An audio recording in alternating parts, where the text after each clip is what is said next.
Bonsoir à tous. À l'Assemblée provinciale du Lualaba, le président Jean-Marie Kasseya s'est entretenu avec une délégation conjointe composée du directeur de la communication, de la chef des divisions provinciales ainsi que du président de l'UNPC sous-section du Lualaba.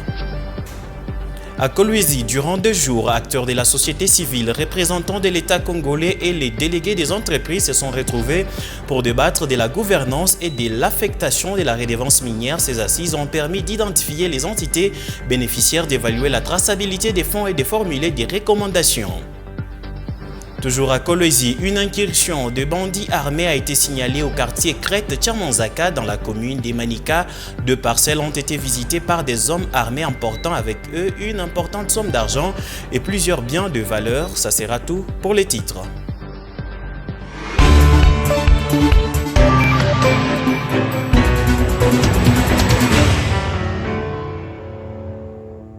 Bienvenue dans ce grand direct sur Mikuba Télévision. Si vous nous rejoignez à l'Assemblée provinciale du Lualaba, le président Jean-Marie Kasseya s'est entretenu avec une délégation conjointe composée du directeur de la communication au Lualaba, de la chef des divisions provinciales de la communication ainsi que du président de l'UNPC sous-section du Lualaba. Cette rencontre s'est tenue dans le souci d'harmoniser les vues afin d'avoir une presse responsable face aux autorités de la province. Suivez.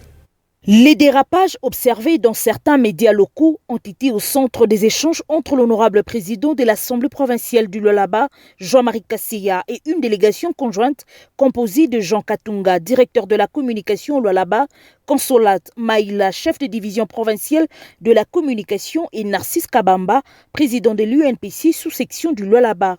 Cette rencontre s'inscrit dans le cadre de perpétuer le climat de franche collaboration entre les médias et les autorités provinciales.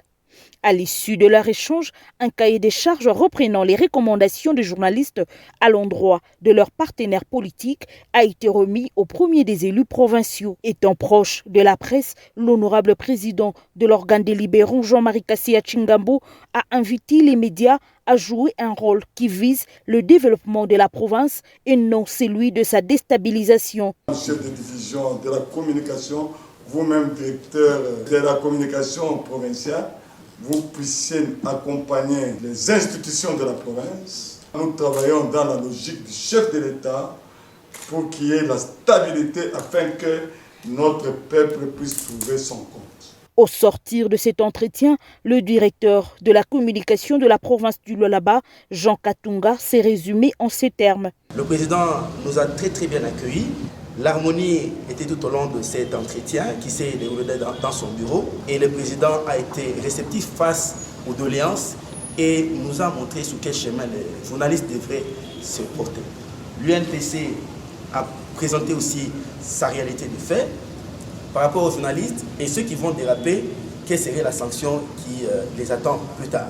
Le train du développement du Lualaba est en marche. Les médias doivent contribuer dans cet élan déjà engagé en donnant des vraies informations à la population, a insisté le speaker de l'organe délibérant du Lualaba.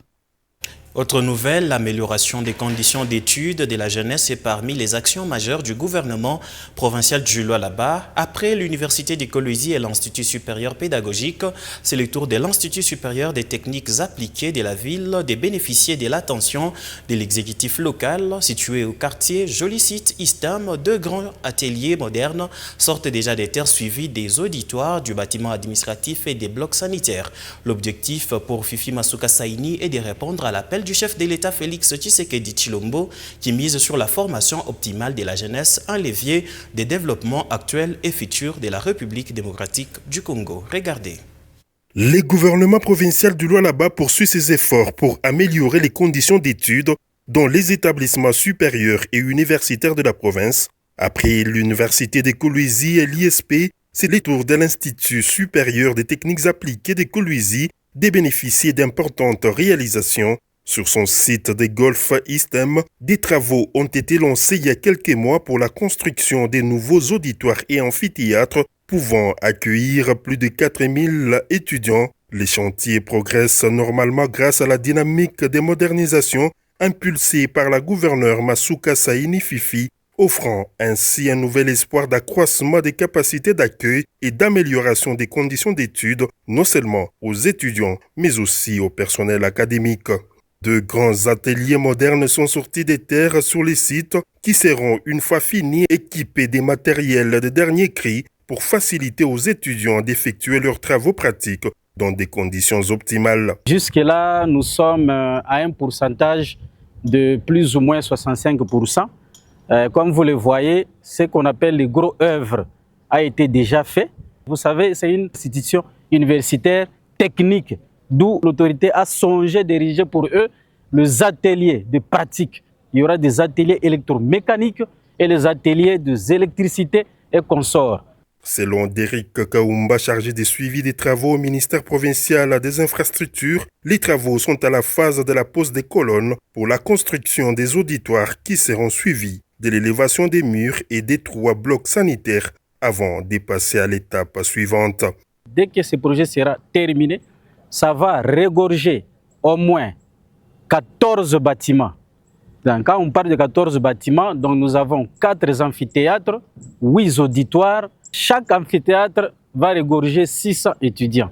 Donc si nous prenons les 600 étudiants x 4, nous aurons 2400 étudiants pour les 4 amphithéâtres. Et pour les auditoires, il y a 250 étudiants par auditoire qui va faire un total de 2000 étudiants pour les auditoires. Si nous prenons le 2000 pour les auditoires et les 2400 pour les amphithéâtres, nous aurons une capacité de 4400 étudiants ici à l'USTA Kolwezi.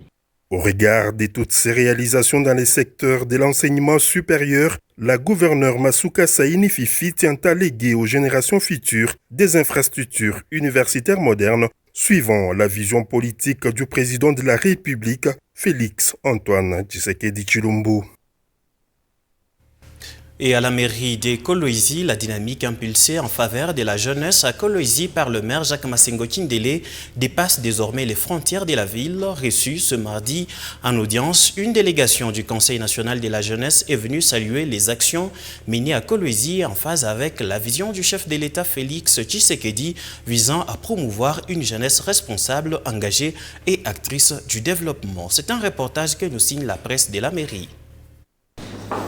La jeunesse est conjuguée au présent sous l'ère Massengo Kindele. Les échos ont retenti en dehors de Kolwezi. Voilà la raison d'une visite de la délégation du Conseil national de la jeunesse, reçue dans l'après-midi de ce mardi par l'autorité urbaine Maître Jacques Massengo Kindele, les champions et propulseurs de la jeunesse de sa juridiction à travers son organe d'encadrement, les conseils urbains de la jeunesse. Tout d'abord, en les dotant d'un nouveau cadre administratif, UP, qui parle de lui. La jeunesse de Kinshasa n'a pas gardé sa langue en poche via sa vice-présidente en charge du genre, représentante du président national. Cette dernière est venue témoigner de la vision du chef de l'État qui est imprimée à la lettre à Kolwezi par Maître Jacques Massengo Kindele. Mais aussi et surtout lui présenter nos remerciements au nom de l'ambassadeur Claude Mbouyi, qui est le président du Conseil national de la jeunesse, ainsi qu'au nom de toute l'équipe du Conseil.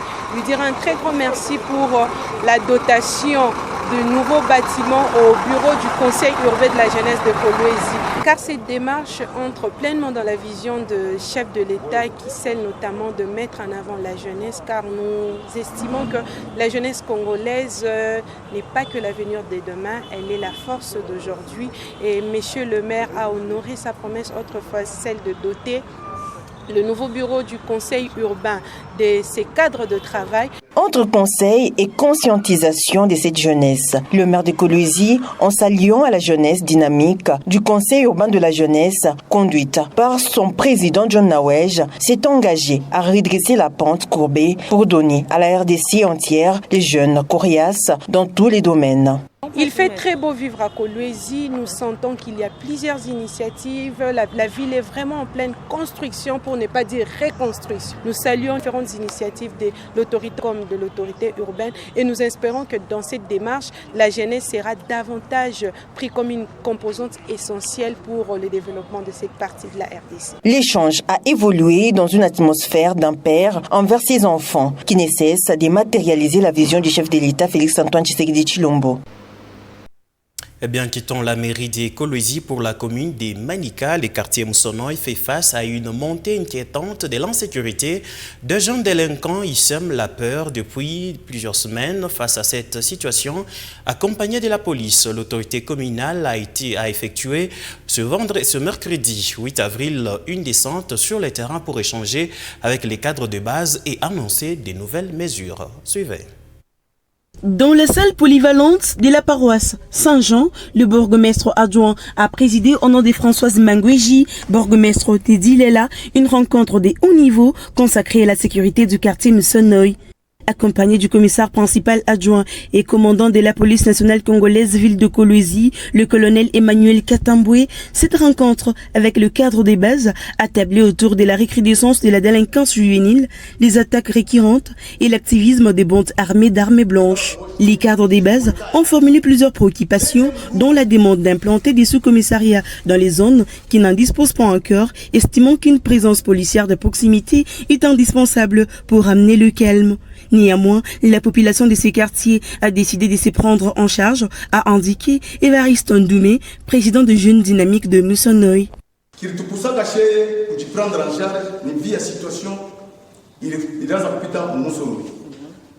Avant, il y a un peu de léger.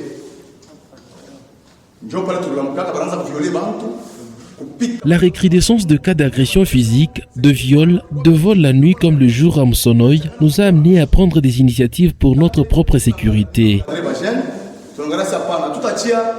L'État est venu le chef de l'État, maman gouverneur, il faut te prendre en charge.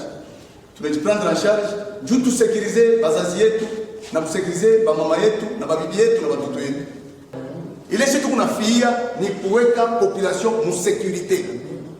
Mon colonel Moussonoy a fait 4 groupes, il y a bachek. Prenant la parole, le colonel Emmanuel Katamboué a rassuré la population. Il a promis de s'impliquer personnellement pour mettre fin à cette spirale d'insécurité. Le patron urbain de la police a rappelé que la sécurité reste un monopole d'État et annoncé qu'une traque des délinquants va débuter incessamment pour neutraliser les groupes qui troublent la quiétude de Moussonoy. Nous avons d'abord écouté les cadres de base. Nous avons voulu associer les cadres de base, les écouter, transmettre le message et le reste, ça sera après. Le commandant ville a également interpellé les parents, les appelant à ne pas devenir complices de l'insécurité grandissante en négligeant l'encadrement de leurs enfants. Selon lui, la lutte contre la délinquance commence d'abord dans les familles. Conformément à la vision du président de la République, matérialisée au Lualaba par la gouverneure des provinces, Françoise Mangweji reste déterminée à restaurer la paix et la sécurité sur l'ensemble de sa municipalité. C'était au quartier Moussonoy où l'autorité communale de Dilala a effectué une descente. Autre nouvelle, à la quête des partenariats stratégiques avec le secteur de l'Uilou, une délégation des investisseurs étrangers conduite par la responsable des communications et du marketing chez Equity à Nairobi a visité différents projets de développement durable du secteur de l'Uilou. Cette visite a permis aux investisseurs étrangers attirés par la dynamique de développement local impulsée par la chef de secteur Betty Kando Katoke à explorer les potentiels d'investissement économique du secteur de l'Uilou, notamment dans les domaines agricoles, éducationnels, sanitaires, énergétiques ainsi que des infrastructures. Suivez. Au cœur du secteur de l'Uilou, une dynamique est en marche. Une ambition locale attire désormais des regards internationaux. Une délégation de la banque Equity BCDC avec à sa tête le manager Azax est venue palper du doigt la transformation des CTTD impulsée par Betty Kando Katoke. Enchanté. Oui, enchanté. Merci beaucoup, monsieur. L'objectif de la mission de la délégation d'Equity BCDC est d'explorer les potentiels dans différents domaines, notamment l'économie, l'agriculture, l'éducation, la santé, l'énergie ainsi que les infrastructures. La délégation a été accueillie par l'administration locale. Autour de la table, les échanges sont directs, techniques et stratégiques. Le secteur de l'Uilou bénéficie d'une redevance minière provenant des entreprises minières, comme on vous l'a dit tout à l'heure. Et cette redevance minière nous aide à investir dans des projets de développement communautaire qui sont en premier lieu l'agriculture. Okay. Alors, pour les solaires énergie, le secteur a une priorité d'électrifier nos villages. Alors, concernant la santé, le secteur investit beaucoup dans la construction des centres de santé et des hôpitaux. Alors, on sera vraiment très intéressé par les entreprises qui vont nous proposer ce genre de projet. Cet échange a laissé place à la visite d'ouvrages. C'est notamment le siège administratif en construction, le domaine agricole à perte de vue à Lengue, la minoterie en activité, les installations de captage d'eau potable ainsi que le centre d'imagerie médicale à Muponja. Des ouvrages qui démontrent une gouvernance tournée vers l'action. Donc ici c'est l'échographie pour les femmes enceintes, les échos abdominaux pelviens. La machine ici qui nous a été dotée a la capacité de voir tout, que ce soit le cœur, que ce soit les reins, que ce soit les poumons et tout ça. Impressionné par le nombre d'infrastructures, la délégation n'a pas manqué de s'engager à une collaboration avec les secteurs des Lulou. La visite des ouvrages s'est soldée par une note de satisfaction. Les portes du secteur des Lulou demeurent ouvertes à tout investisseur, selon Betty Kando Katoke. Eh bien, changeons de chapitre dans ce grand direct. Le jeune dynamique et influent de Chamundenda, Delva Ndala, responsable de la clinique Bethesda Hakim, récemment inaugurée, a été honoré ce mercredi 8 avril par la remise d'un diplôme de mérite ainsi qu'un portrait décerné par l'ASBEL Femmes Unies pour l'Excellence. Pour l'heureux du jour, cet acte constitue une véritable motivation pour impacter davantage dans différents domaines. Dorsan Mouteb. Pour ses multiples actions en faveur de la jeunesse du Lualaba et de la communauté des Chamundenda, Delvan Dala, responsable de la clinique Bethesda Hakim, récemment inaugurée pour assurer la prise en charge des habitants de Chamundenda et de ses environs, a été honoré ce mercredi par l'ASBEL Femmes Unies pour l'Excellence. Cette dernière lui a décerné un diplôme de mérite ainsi qu'un portrait. Aujourd'hui, venons vous couronner avec notre titre, notre portrait, qui relève tout ce que vous êtes. Voilà.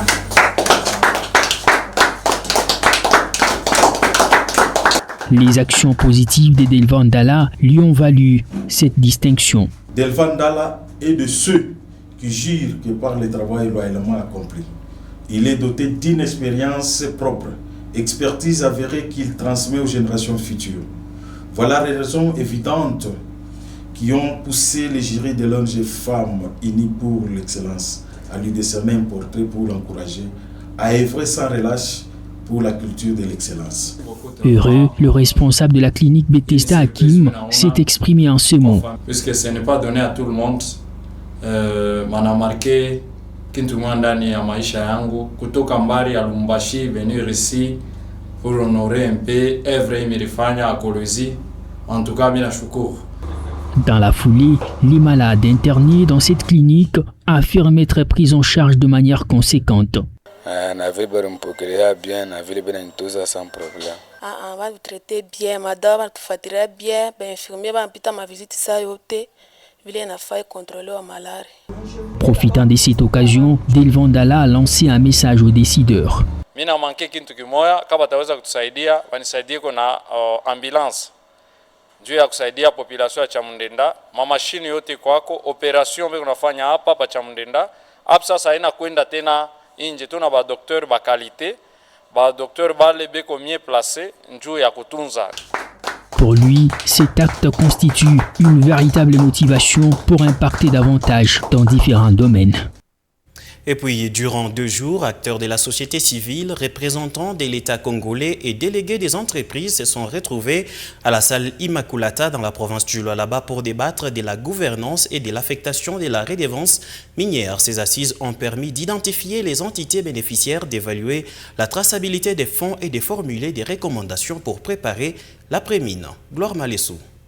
Pendant 2 jours, les acteurs de la société civile du Lualaba, les délégués des entreprises ainsi que les représentants de l'État congolais se sont réunis dans la salle Immaculata pour échanger autour des questions de gouvernance et des redevances minières dans la province. Dès la première journée, après les interventions des différents modérateurs, 3 groupes de travail thématiques ont été constitués afin de faciliter les discussions ciblées. La seconde journée a débuté par la poursuite des travaux en groupe. Après de longues délibérations, les participants ont formulé plusieurs propositions propositions d'activités à mettre en œuvre. Pour Timo, l'un des organisateurs, cette rencontre a été opportune car elle a permis d'évaluer la perception de la redevance minière et son affectation depuis les booms miniers. Depuis 2018, il y avait eu la promulgation du nouveau code minier qui prévoit que les communautés et aussi les entités décentralisées se retrouvent dans cette exploitation minière ou de ce qu'on appelle la ruée minière du XXIe siècle.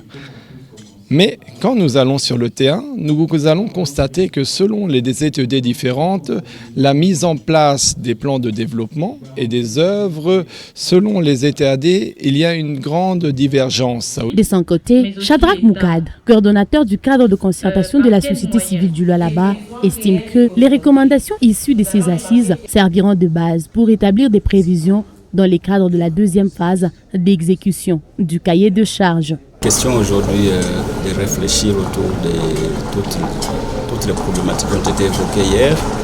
Nous nous sommes réunis aujourd'hui, les participants sont organisés en groupe de travail. On en a 3. Le premier groupe traite sur la thématique de la redevance minière. On est en train d'identifier les différents problèmes qui émaillent la gestion de la redevance minière et proposer des pistes de solutions ainsi qu'un plan d'action pour des activités à venir. Participant à l'atelier, Mathieu Banza a souligné l'importance de cette réunion en rappelant que l'exécution du cahier de charges est déjà à sa deuxième phase. Il a exprimé les souhaits d'une plus grande clarté dans la traçabilité des fonds issus de la redevance minière afin de mieux préparer l'après-mine dans les différentes entités bénéficiaires. Et à l'occasion du lancement d'une campagne de sensibilisation des bases pour l'obtention des cartes des membres au Front des indépendants pour la démocratie chrétienne, FIDEC en sigle, Felimbenga Mukuna a officiellement rejoint ce parti politique. Oscar Kalambay pour les détails. Désormais, Felimbenga Mukuna fait partie de la grande famille du parti politique FIDEC. Il l'a annoncé au cours du lancement officiel de la campagne de sensibilisation des bases visant à encourager un enrôlement massif des membres. Accompagné de ses proches collaborateurs, Felimbenga a procédé à la signature de sa fiche d'adhésion à ce parti politique dont l'autorité morale est Fifi Masuka. Un acte symbolique fort qui marque son engagement à œuvrer pour les idéaux du FIDEC. Après avoir suivi toutes les étapes requises, il a officiellement obtenu sa carte de membre en qualité de haut cadre, affirmant ainsi sa volonté de jouer un rôle de premier plan au sein de cette formation politique. Felimbenga s'est dit honoré et fier de rejoindre ce grand parti, soulignant sa détermination à apporter sa contribution à l'édification d'un avenir meilleur. Je suis un fantassin, je suis un éclairé, je suis un averti, je suis également un préparé. En tant que préparé, je ferai ma part dans toutes les facettes, derrière comme devant, de gauche comme de droite. Je vais jouer ma partition pour hisser haut la vision, l'étendard de ces grands partis.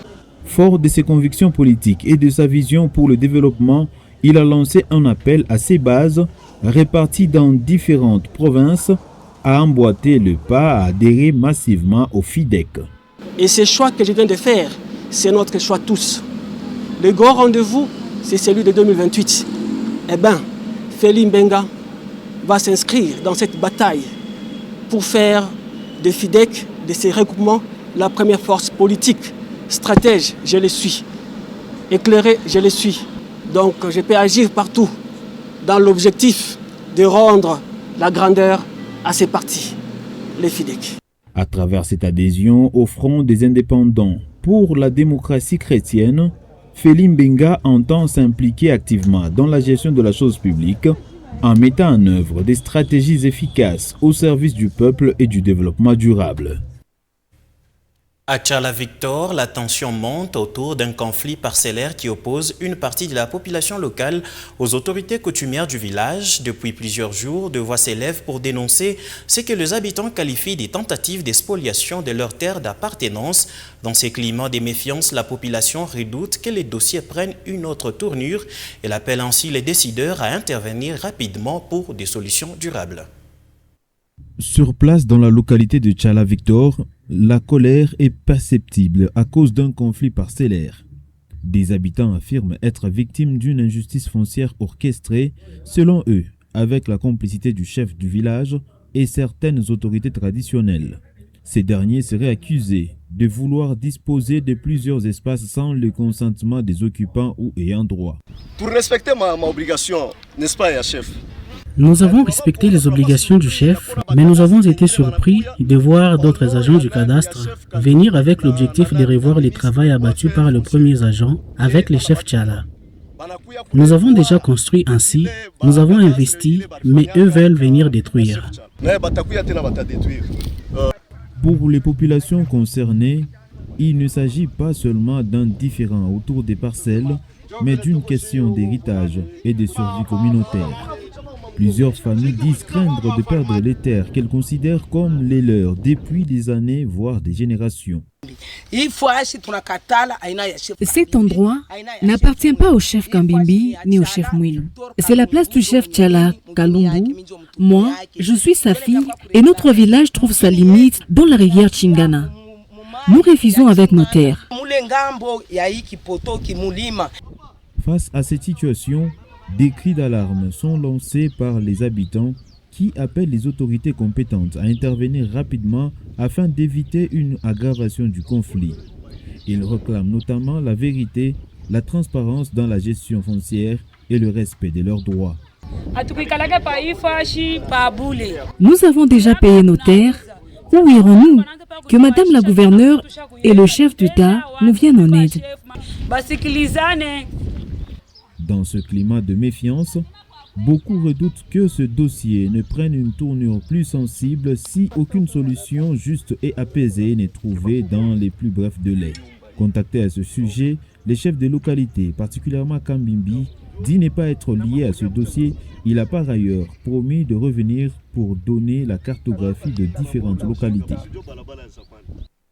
Eh bien, je l'ai évoqué au sommaire, une incursion des bandits armés a été signalée au quartier Crête Tchamanzaka, dans la commune de Manika, précisément sur l'avenue Ngouba. Selon des sources locales, 2 parcelles ont été visitées par des hommes armés emportant avec eux une importante somme d'argent et plusieurs biens de valeur. Aucune perte en vie humaine n'a été signalée, mais les habitants vivent désormais dans la crainte. Grâce Miji et Emmanuel Katinde signent ces récits.